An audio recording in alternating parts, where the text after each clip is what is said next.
6월은 나라를 위해 목숨을 바친 수많은 분들의 고귀한 희생을 기억하는 호국 보훈의 달입니다.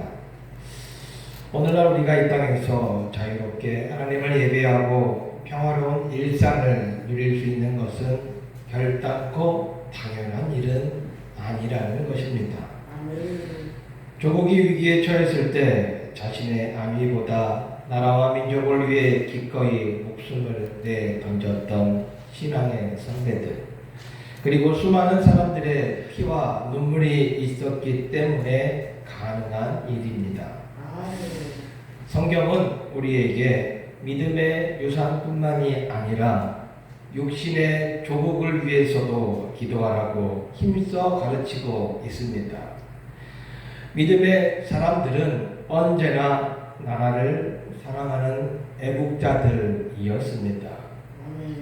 오늘 우리가 함께 나눌 에스더 이야기 역시 민족 전체가 지워질 뻔한 절체절명의 위기 속에서 죽으면 죽으리이다, 이 각오로 자기 민족을 구원해낸 한 여인의 고귀한 결단이자 애국 신앙의 이야기입니다.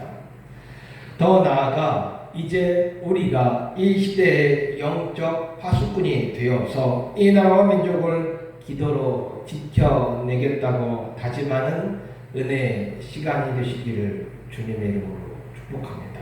아멘. 우리는 살아가면서 종종 이런 질문을 하곤 합니다. 나는 왜 지금 이 시대에, 그리고 이 가정에, 이 직장에, 이 교회에 다니고 있을까? 내 삶의 진정한 목적과 나의 시간은 언제쯤일까 생각해 보신 적 있으시지요? 우연의 일치처럼 보이는 수많은 일들을 겪지만 하나님의 각본에는 결단코 우연이라는 것은 존재하지 않습니다.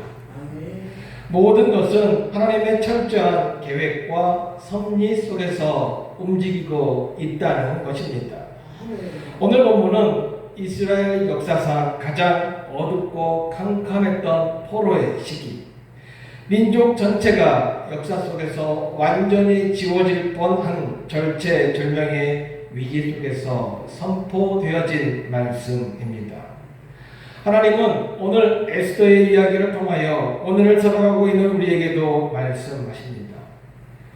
내가 지금 그 자리에 있는 것, 내가 지금 그 고난을 통과하고 있는 바로 그것이 이 때를 위함이 아니냐라고 묻고 계시는 줄 믿습니다. 오늘 말씀을 통하여 나를 향한 하나님의 시간을 깨닫고 사명의 자리로 결단하고 나아가는 은혜의 시간이 되었으면 좋겠습니다. 오늘 본문의 배경이 되는 에스더서는 이스라엘 백성들이 바벨론의 포로로 잡혀간 지 오랜 시간이 흐른 후에 바벨론이 멸망하고 바사, 페르시아가 그 땅을 지배하고 있을 때 벌어진 일입니다. 당시의 왕은 아하수에로 왕이라고 합니다. 역사적으로는 크세르크스 1세입니다. 그는 거대한 도시 인도에서 에티오피아까지 이르는 127개 도입니다. 우리나라는 전국 몇 도예요? 예? 전국 8도 아닙니까?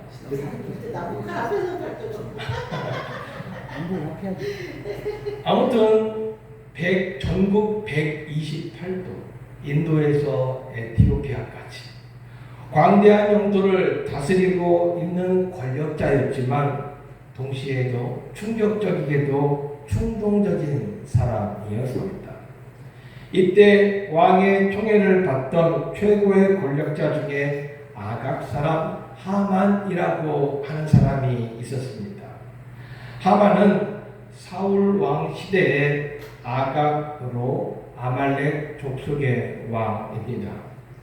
출애굽기 17장을 보면 모세가 산 위에 올라가서 기도할 때 손이 올라가면 전쟁에서 이기고 손이 내려가면 불리하게 되고 사건 기억하십니까? 모세는 여호수아에게 군사를 이끌고 나가서 싸우라고 명령했습니다. 자신은 산 꼭대기 위에 올라가서 하나님의 지팡이를 들었습니다. 말씀드린 대로 모세의 손이 올라가면 이스라엘이 우세해졌습니다. 손이 내려가면 아말렉이 우세했습니다. 모세의 팔이 피곤해지자 아론과 훌이 그 옆에서 팔을 지탱해 주었습니다. 결국 해가 질 때까지 팔이 떨어지지 않았습니다. 그래서 이스라엘이 승리했다는 것이 출애굽기 17장의 내용이지요. 전투 후에 하나님은 모세에게 말씀하셨습니다. 내가 아말렉을 전하에서 완전히 기억되지 않게 하겠다. 여호와께서 아말렉과 대대로 싸우리라 선언하셨습니다. 그리고 그곳에 제단을 쌓고 여호와 니시, 여호와는 나의 깃발이라고 했습니다. 유대 전통에서는 출애굽기 17장의 아말렉과 에스더서의 하만을 연결해서 이해하는 경우가 많이 있습니다. 이러한 역사적인 이유로 하만은 유대인들을 좋아할래야 좋아할 수가 없었겠죠. 민족의 적이지 않았습니까? 어떻게 해서든 유대인들을 말살시키려고 했습니다. 하만은 왕의 신임을 받고 있었는데 하찮은 유대인 모르드게가 자신에게 절을 하지 않는 것이었습니다. 모르드게가 싫었습니다. 그런데 모르드게만 죽이려고 했던 것이 아니라 유대인 전체를 다 죽이려고 계획했습니다. 왕의 조서에 도장이 찍혔고 유다 민족의 멸종 시계는 시시각각 좁혀오고 있었습니다.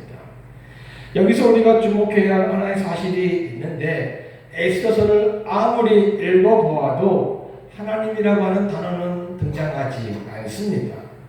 성전이라는 단어도 등장하지 않지요. 율법책도 보이지 않습니다. 표면적으로는 하나님이 부재하신 것처럼 보입니다. 무자비한 세상의 권력과 음모만이 판을 치는 것처럼 보입니다.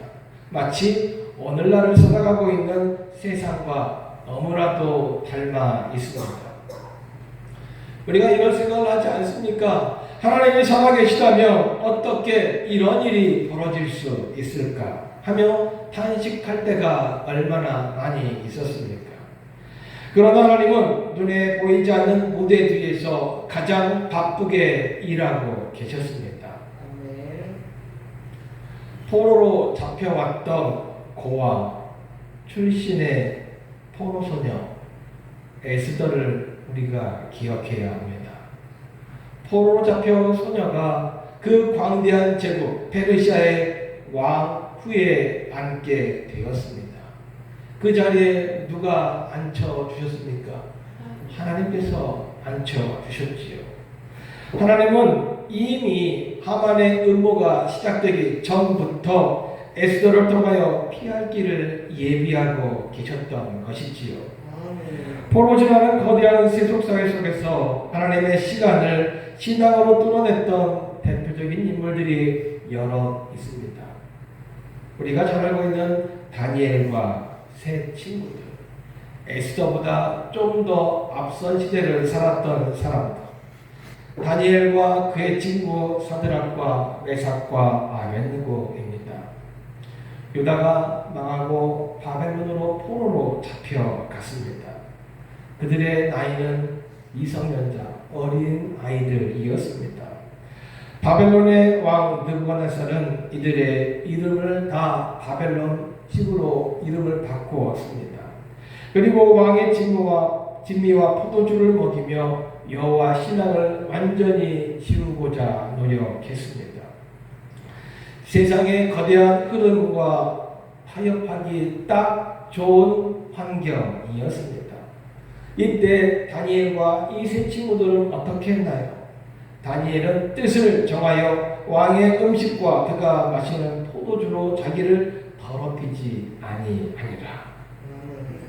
음식과 포도주가 몸을 더럽히는 것이 아니라 그 뜻과 계획이 너무나도 더러웠기 때문이지요.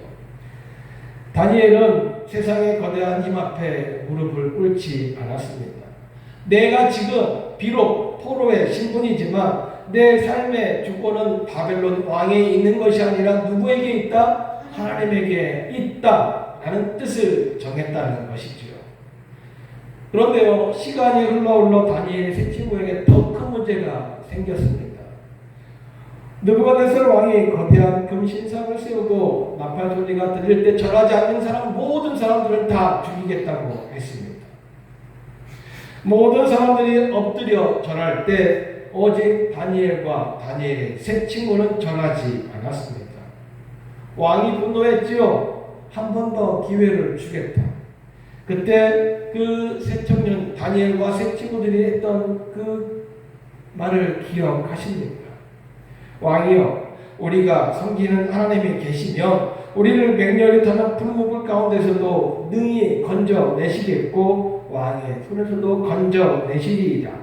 그렇게 하지 아니하실지라도 왕이여, 우리가 왕의 신들을 섬기지도 아니하고 왕이 세우신 금신상에도 절하지 아니할 줄을 아옵소서.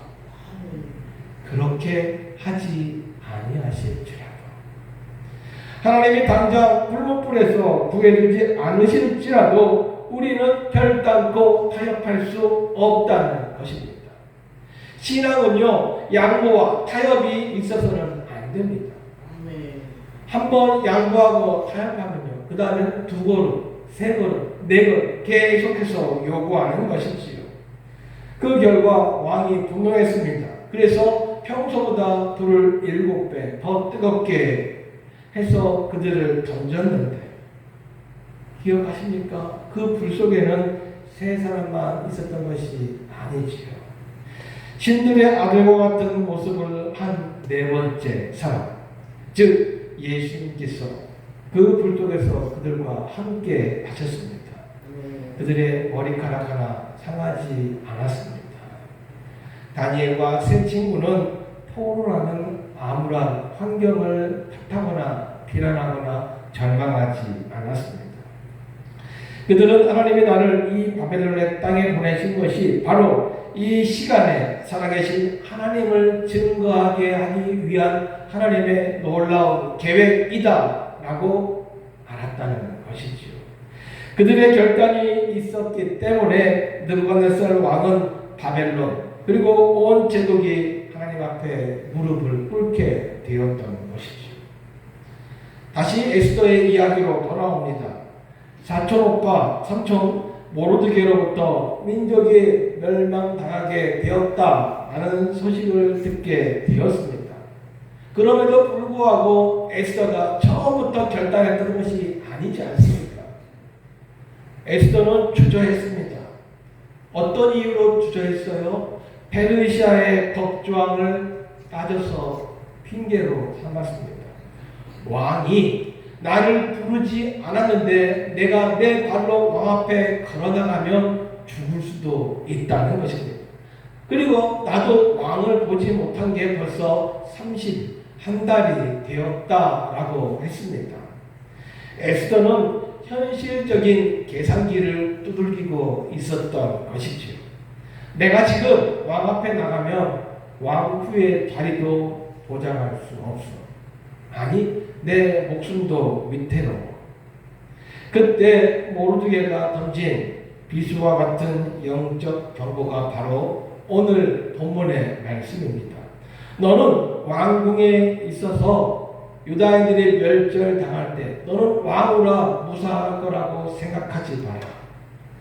네가 지금 왕 후에 있는 것이 이때를 위함이라고 말하고 있습니다.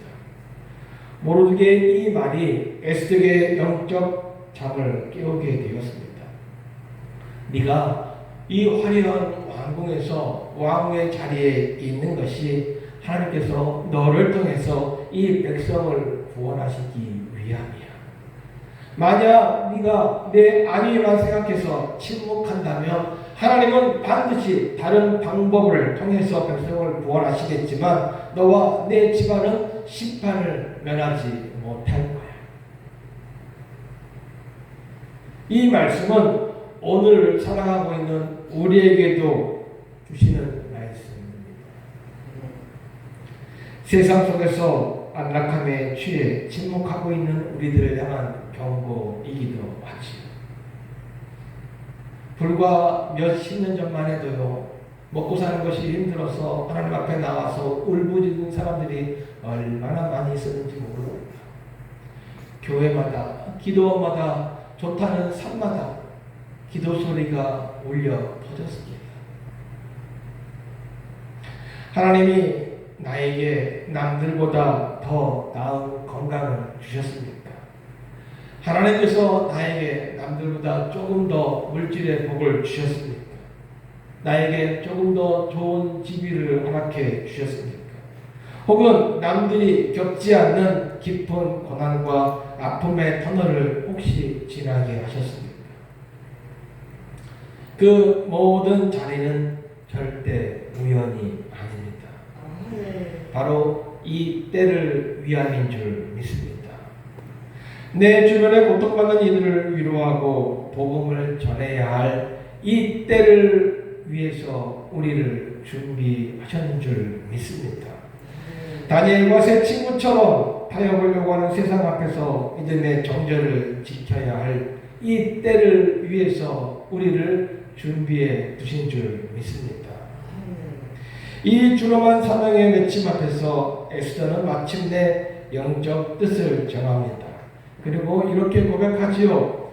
에스더 4장 16절 말씀에 당신은 가서 수산에 있는 유다인들을 다 모으고 나를 위하여 금식하되 밤낮 3일을 먹지도 말고 마시지도 말.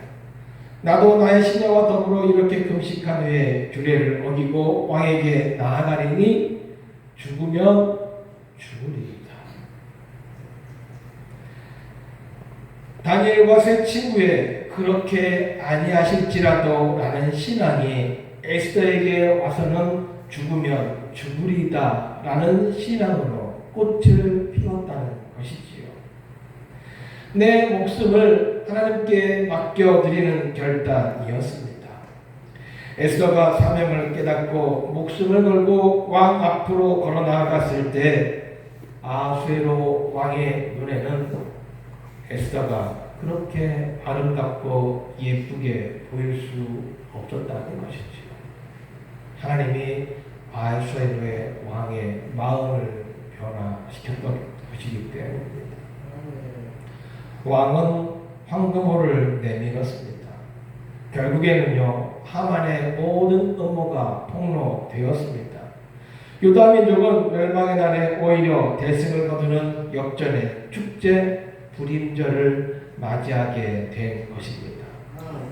이제 말씀을 정리하려고 합니다. 지금 우리가 살아가고 있는 이 대한민국, 2026년의 대한민국, 그리고 우리의 가정과 일터는 결코 쉽지 않습니다. 어려워요. 하나님의 공의보다는 힘의 논리가, 믿음보다는 물질과 성공이 지배하는 거대한 바벨론이자 페르시아 궁궐과도 같은 세상입니다. 아무리 기도해 보아도 하나님이 침묵하시는 것처럼 느껴집니다. 나 혼자만 고군분투하는 것처럼 보입니다. 마치 로뎀나무 아래 기진맥진해 있던 엘리야를 기억하십니까? 다 떠나고 나만 남았습니다. 아니요, 7,000명을 준비하고 계시지 않았습니까? 기억하십시오. 불 속에서 다니엘의 세 친구와 함께 걸으셨던 주님. 그 주님이 오늘날 거친 세상 속에서 어떻게든 믿음으로 살아내려고 하고 있는 우리와 함께 하시는 줄 믿습니다. 그렇게 우리는 절대로 혼자가 아니라는 것이죠. 하나님은 오늘 우리에게 물으십니다. 사랑하는 내 아들아, 내 딸아, 내가 지금 그 자리에 서 있는 것이 바로 이 어두운 시대에 빛이 되기 위한 이 때를 위함이 아니냐. 현실에 안주하면서 깨어나야 합니다. 아멘. 두려움에 떨고 있다면 그 두려움을 자리에서 박차고 일어나야 합니다. 그리고 다니엘처럼 뜻을 정해야 합니다. 에스더처럼 죽으면 죽으리자 라는 각오로 맡겨진 사명의 자리에서, 예배 자리에서 증인의 자리를 지켜내십시오. 아멘. 그러면 우리의 결단을 통하여 하나님께서 우리들의 삶, 나를 통해 나의 가정을 변화시키시고, 나를 통해 우리 교회를 변화시키시고, 나를 통하여 이 조국 대한민국을 변화시켜 가실 줄 믿습니다. 아멘. 모든 변화는 누구로부터요? 나로부터요. 나로부터요. 남편부터가 아닙니다. 아내부터가 아닙니다. 내가 먼저 변해야 할 줄 믿습니다. 아멘. 그 모든 역사의 주인공, 그 중에 하나가 내가, 우리가 되시기를 주님의 이름으로 축복합니다. 기도합니다. 참 좋으신 아버지 하나님, 에스더와 다니엘의 세 친구처럼 세상의 거대한 흐름 속에서도 믿음의 눈을 들어 주님의 섭리를 보게 하여 주십시오. 아멘. 내가 서 있는 가정이, 직장이, 교회가 바로 이 때를 위한 일을 깨닫게 하시고, 사명 앞에 비겁하게 침묵하지 않게 하시고, 믿음으로 결단하며 나아가는 용기를 허락하여 주옵소서. 예수님의 이름으로 기도하옵나이다. 아멘. 다 같이 자리에 일어나셔서